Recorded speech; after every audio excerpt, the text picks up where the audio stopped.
Hi YouTube, this is Angie the Anti-Theist. I'm responding to Liberty U Alum 07 on the topic of slavery and morality and the God of the Bible. Let's just jump right into slavery.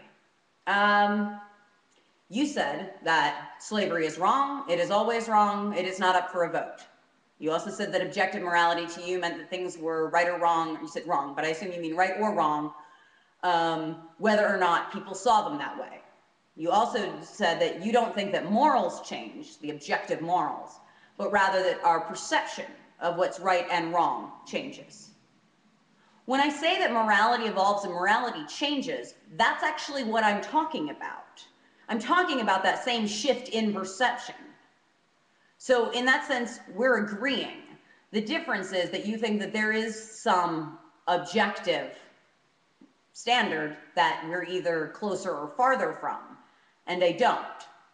I think that we decide where we think the standards should be.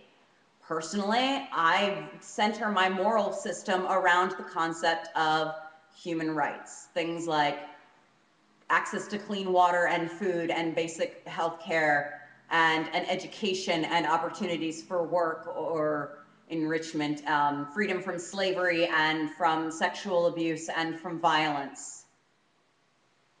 That's pretty much what I base my moral system on, is if it is in keeping with those ideals, with those values. Now, there are obviously some issues that don't even touch on that, and there are other issues that are intricately, related. But that is, generally speaking, the cornerstone of my personal morality, which I find to be a much better starting point for a moral system than the Bible.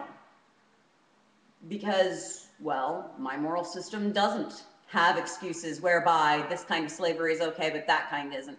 I found it really interesting that you trying to say that, well, God was opposed to some kinds of slavery. He's opposed to his chosen people being slaves.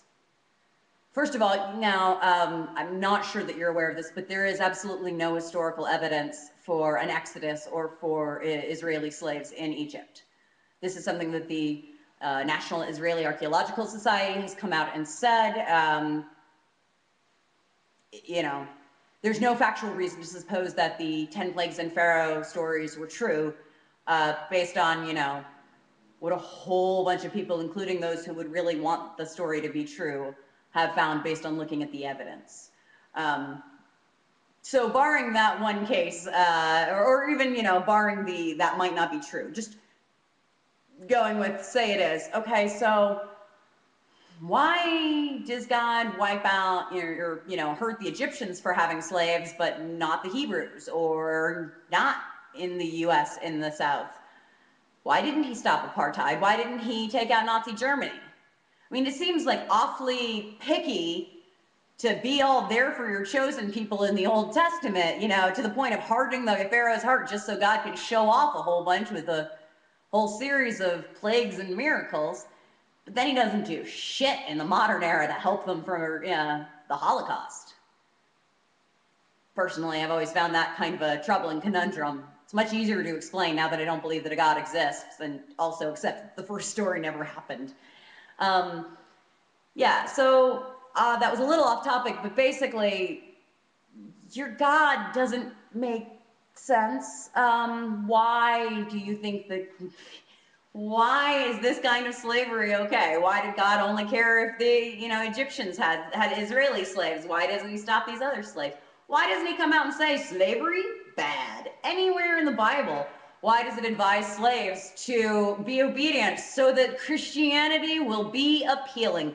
New Testament, Titus 2. I am not talking OT here, so don't make the assumption that all my objections to the Bible are in the first few books. I don't like your God at all. I find him immoral, not just because he endorses slavery and says things like, well, if you beat your slave to death and they die that day, you're going to get fined. However, if it takes them a few days to die, that's fine because they're your money, they're your property.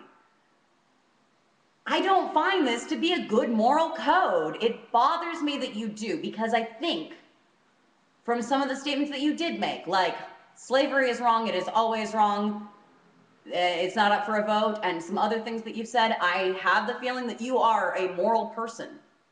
I get that sense, but based on what I view as moral, I think that you and I share common values and goals and ideals. We have some disagreements, but I think in general, we probably have more overlap than not.